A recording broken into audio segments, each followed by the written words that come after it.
if you don't remember me, my name is Catherine, and I'm your medicinal garden consultant, or rather just a garden consultant, but as I know your aims and your goals for a functional as well as an aesthetically pleasing garden, that is what I will be for you today.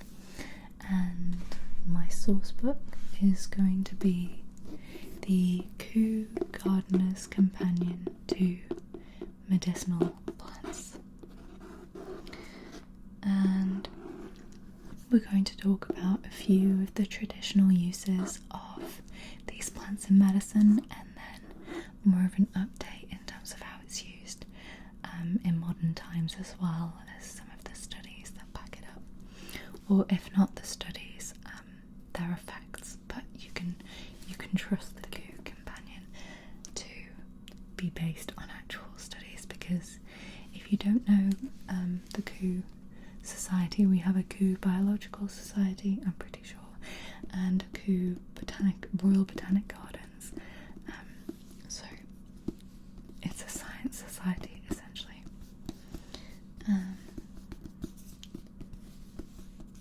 So shall we get started in terms of the recommendations I have for you today to add to your garden?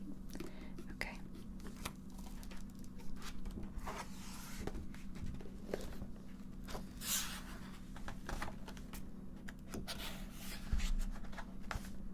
Okay, so the first plant I think would look fantastic in your garden, as well as, you know, each of these plants will have a function, is Stephania tetranta, otherwise known as fangi.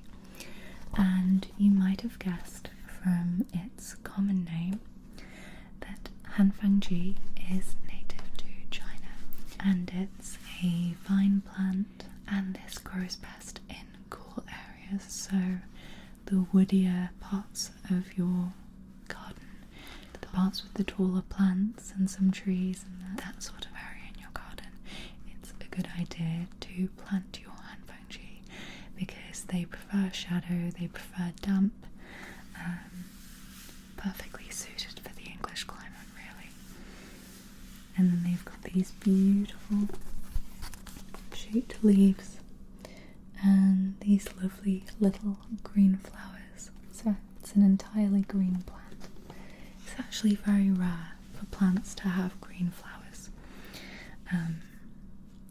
because flowers of a plant don't contain the photosynthetic pigment that makes their leaves green, for example. So the reason that leaves are green, and I'm going off on a little bit of a tangent, but the reason leaves are green are because of the chlorophyll pigments, which absorb the light from the sun, which they turn into their own energy, which we or other animals then consume to turn into our energy. So that's why the leaves are green.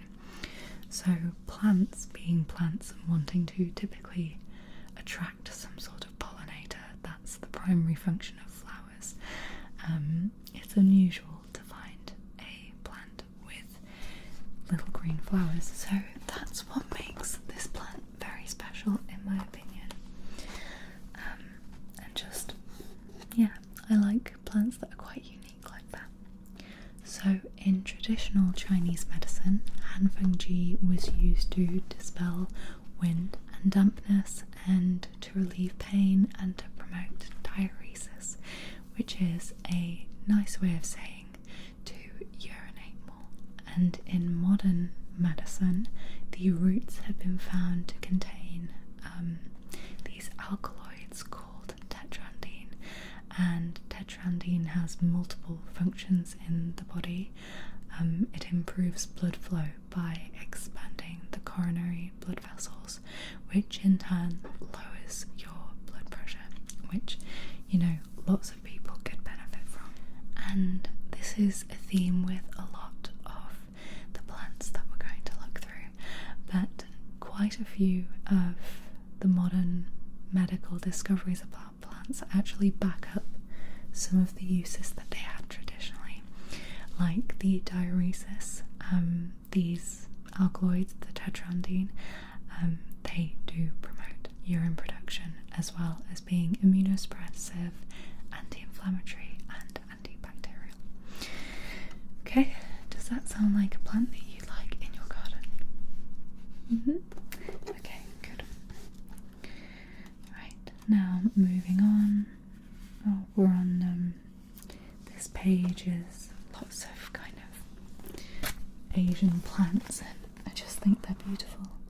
I get a real kick out of novelty and seeing something unusual. So I do like to see plants from all corners of the world in a garden, just because I just think it's a celebration of the world. Obviously it can become a problem if they become too dominant over native plants, but then again, survival of the fittest is kind of how all life has happened.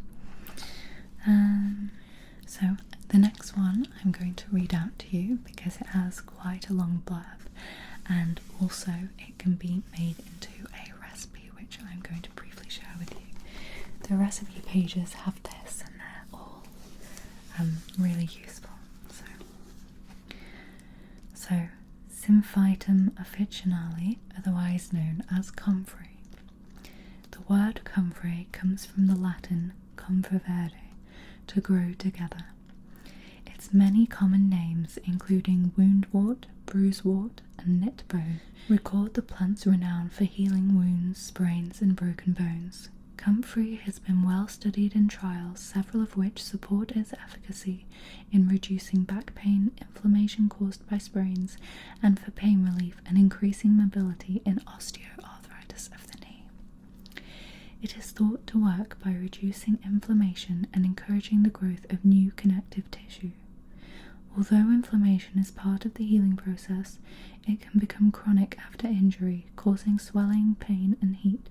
A poultice made from boiled comfrey leaves is recorded as recently as the mid-20th century as a common treatment for swollen knees in Yorkshire mining communities. Herbalists advise against applying comfrey to a deep wound as it would heal over too rapidly. That's interesting. Comfrey contains toxic chemicals called pyrrolizidine alkaloids that can cause severe liver damage if taken internally. The level of alkaloids is 10 times higher in the roots than the leaves. Traditionally, leaves were ingested to heal ulcers and bleeding in the digestive and urinary tracts. However, comfrey is now only recommended for external use. Okay, so the recipe is an ointment, as you can probably guess from the summarising sentence. So if you want to grow this, it prefers damp, shady spots, can spread quickly, and flowers in the late spring to summer.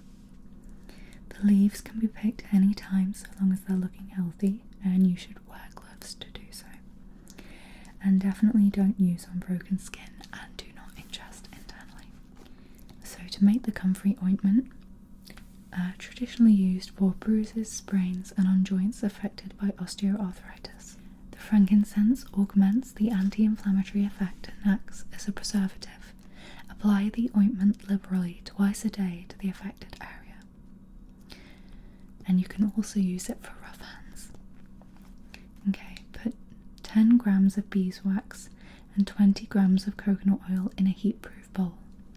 Stand the bowl in a large saucepan of boiling water over a gentle heat. Stir the mixture occasionally until it has melted together to form a liquid, then stir in the comfrey-infused oil. Wearing oven gloves, remove the bowl from the heat and stir in the essential oil and allow to cool slightly. While it is still liquid, pour the mixture into sterilised jars and store for up to 1 year. I love this book because it makes me feel like I could be a little witch, like making all my medicinal mixtures and ointments and stuff out of, you know, the things that you find in your garden or a wood or something like that. Okay, so the next plant I think would be great in your garden is Feverfew, and this has beautiful daisy-like flowers, as you can see, and this ferny foliage here, and while this is considered native to Eastern Europe and West Asia, it's fairly prevalent now across the whole of Europe and also North and South America. So Feverfew traditionally had lots of uses. The list is the longest of any plant I'm going to share with you today. Many of these have not necessarily been proven to be 100% true, although I'll get to that in a second. I won't get ahead of myself. So traditionally it was used for pain, and that meant any menstrual cramps, menstrual disorders, toothache, headache, migraine, stomach aches. It was used during labour. It was also used as a nerve tonic, a relaxant, and if you had so-called giddiness in the head, Feverfew was used to relieve it, as well as tinnitus and some skin and respiratory problems, and it was also used to counteract the effects of too much opium. However, modern medicine today has focused on its potential ability to relieve migraines and actually prevent them from happening in the first place. So that's exciting for people who suffer from migraines, because I know they can be quite debilitating. Studies have also shown that Feverfew preparations have anti-inflammatory properties, so that might explain some of the traditional uses. It's also currently being investigated for help in rheumatoid arthritis, which is partly an inflammatory condition. So how do you feel about having that one in your garden? Okay. Moving on. All of these plants are just so beautiful to look at, even in paper form.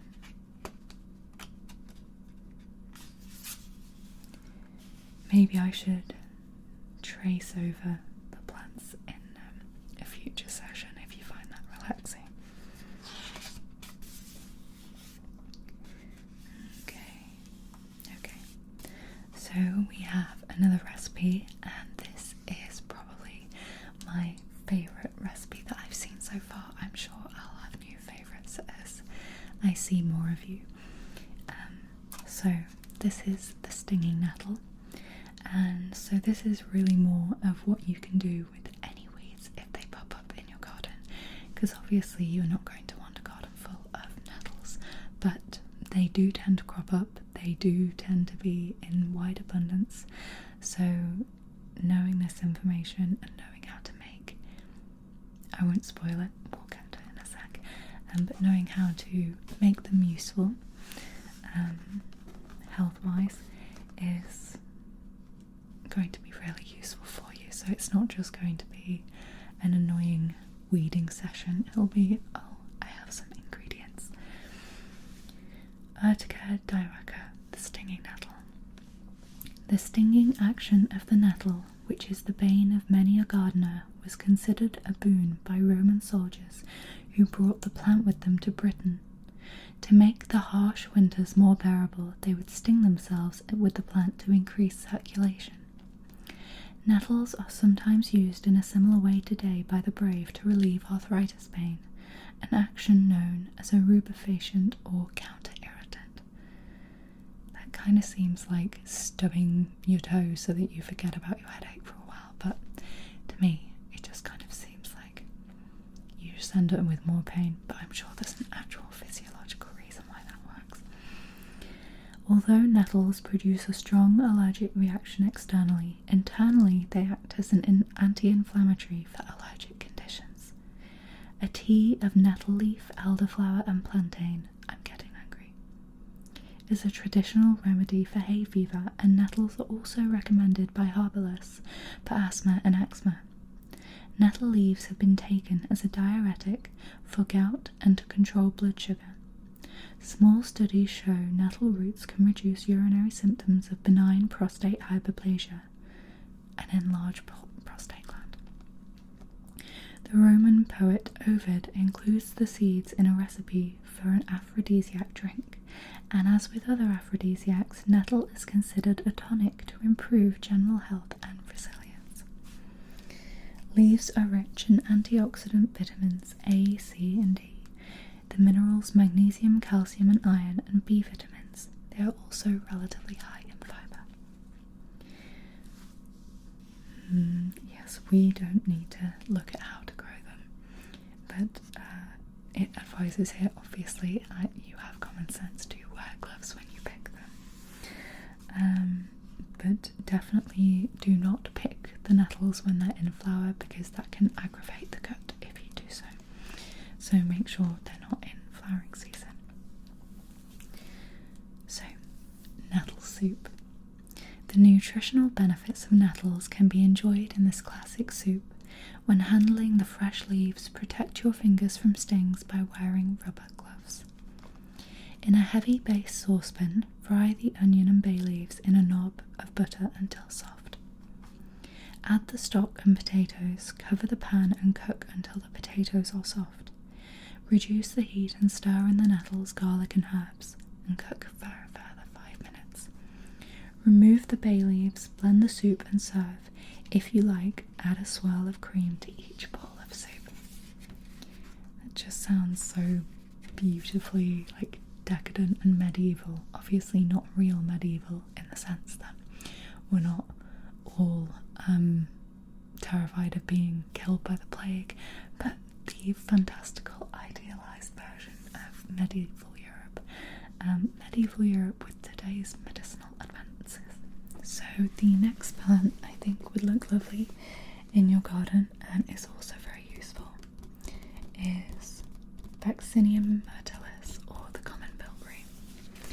And this also has quite a long list of traditional uses, from gastrointestinal tract disorders to circulatory disorders and diabetes.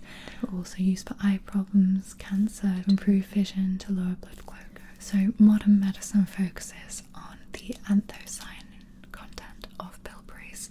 The berries have very high antioxidant activity, which reduces oxidative stress, which is a key player in cancers and diabetes and cardiovascular disease, so like the big killers, I guess.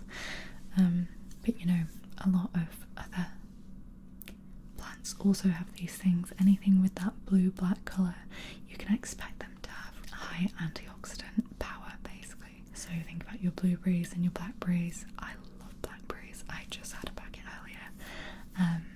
But bilberries are especially promising because there was a study done where they basically tested their impact on colon cancer, and they found that the cancerous cells, their growth was inhibited while keeping the rest of the cells growing, the normal cells growing, which is really positive because lots of the treatments at the moment are just focused on destroy everything in the area. So it would be really good if there were more things we could do to just target the bad and leave the good. But obviously there is no silver bullet. I'm not suggesting in the slightest that you eat one of these berries and you're going to be, protected. But I do think that the really startling increase of these kind of diseases, I feel like if everyone ate more plants, whether you choose to eat meat or not, that is a completely personal decision, but if everyone ate more plants, not necessarily exclusively, but if they just filled their diet with plants, I do think that we'd have far fewer people being taken away too young by these things. Obviously it's not the only factor, but I do think diet is playing a huge role in the health of the public at the moment, and unfortunately the companies that are selling all of the things that are directly contributing to worse health are very, very rich and will continue to market in such a way and make things in such a way that you have to or want to keep eating them. There's no such marketing for things like fruits and vegetables, even though they are the marketing themselves. Marketing is there, it's just that there's no money to push how incredibly good plants are for you out I read in all of the flowers, across all of the plants, across all of these books, you'll find very similar things like anti-inflammatory, antibacterial, shown to do this, shown to do that. And it's not just these random plants, it's all your fruits and vegetables. You could find this sort of stuff about. Seaweed, I found incredible things about. And yeah, I think that eating plants is a superpower. That's my little tangent over. So, what do you think about adding the bilberry to your garden? Okay, that's good. Yeah, I think the bilberry is one of the most exciting ones, because there was just such a promising study about such a specific problem that it managed to tackle. Okay, so now I will talk to you about Valerian, and this is a lovely looking plant too. And I will go ahead and start reading. Valerian is principally used as a sedative, helping to reduce and relieve anxiety, and for its hypnotic effect, improving the ability to fall asleep and the quality of sleep.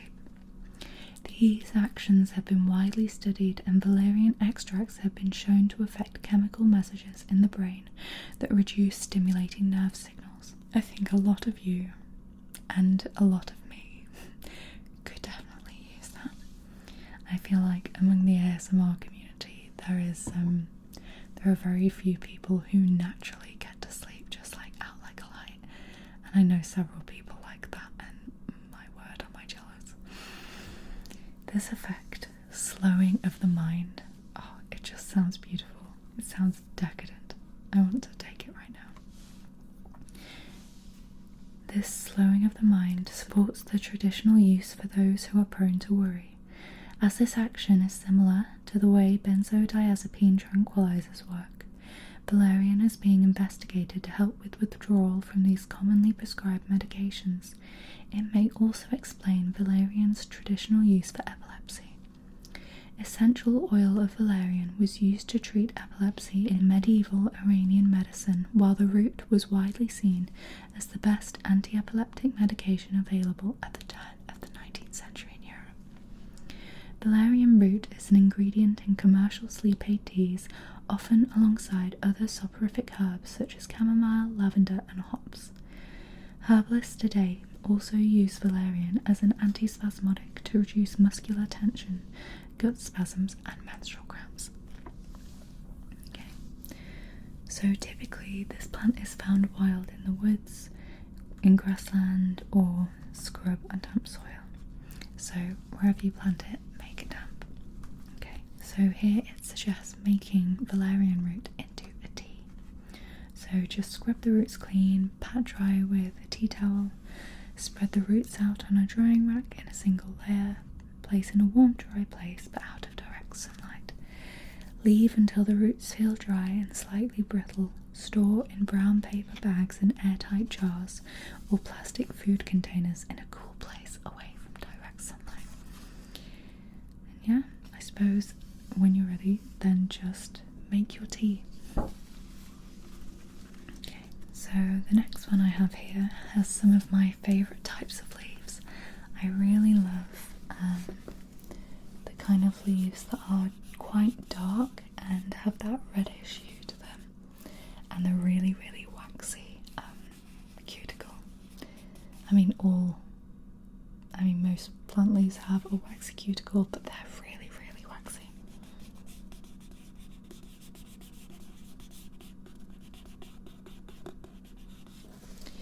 Okay, so this is a perennial that is found growing across Europe, and it produces blue lilac flowers in the summer, so a nice bluey hue to your garden.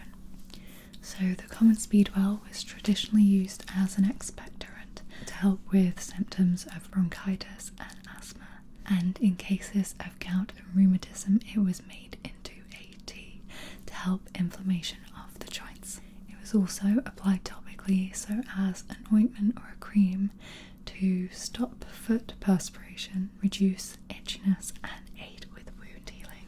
Today today it's still used as a herbal medicine, as an appetite stimulant, and it's also sometimes given for gastrointestinal problems, and it's currently being studied for its anti-inflammatory effects. So what do you think? Do you like that? The way that that plant works? Do you think it provides enough medicinal benefit diversity for your garden? Okay, well, I think we might be on to either our ultimate or penultimate one. Yes, we'll undo our last one that I was thinking of recommending to you. So, you might have heard of this one. This is Ashwagandha, or Widania sonifera. And Ashwagandha has been big in the supplement industry, which I'm not the biggest fan of. I don't think it's terribly negative, but I do think that it's a very easy way for people to, not necessarily easy, I don't mean to minimise the difficulty of starting a business, but I do think in lots of cases it's just better to fill your diet with the right things that will give you the same benefits. You know, some plants do have very, very specific properties that other plants might not, so it's not all bogus, but obviously take everything I say based on, obviously it's based on here, so if I say it's the modern use or anything, you can trust that it's come from the scientific studies that we have so far, but that by no means means it's unchallengeable, and quite often the studies are early on and, you know, may come to nothing in the end.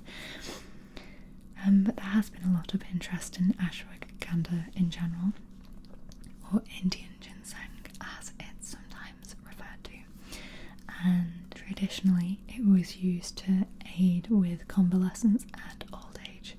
So basically two synonyms meaning exactly the same thing.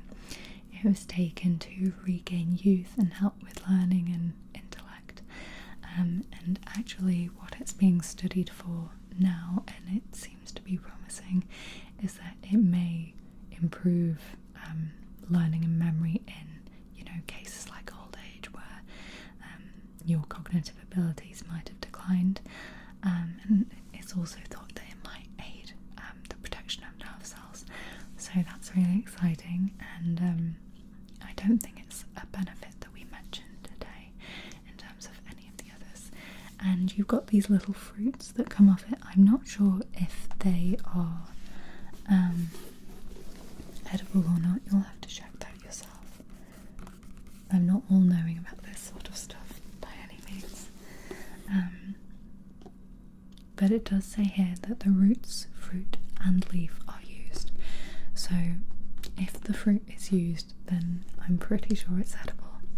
So it'd be really interesting to kind of taste a fruit that you probably haven't tasted before. I mean, I don't want to judge and say, you know, you haven't, but there are just so many fruits that are extant in the world, and we consume such a tiny proportion of them because that's what we're given in the supermarkets, that's what people are familiar with, and I just think it's amazing that there are so many other types of fruit that are available to be sampled, and I just never have because it's never been an easy option.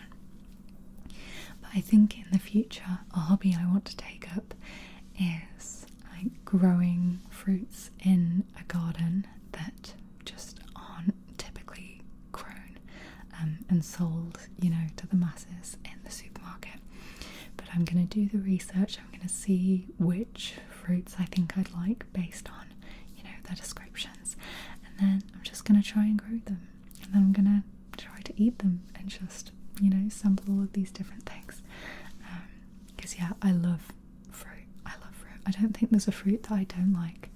I'm not a huge fan of currants, but that's probably it. Otherwise it just hits the spot because I'm a sweet tooth. But anyway, we've come to the end of our consultation session, and I've just been rambling about fruits for quite a while.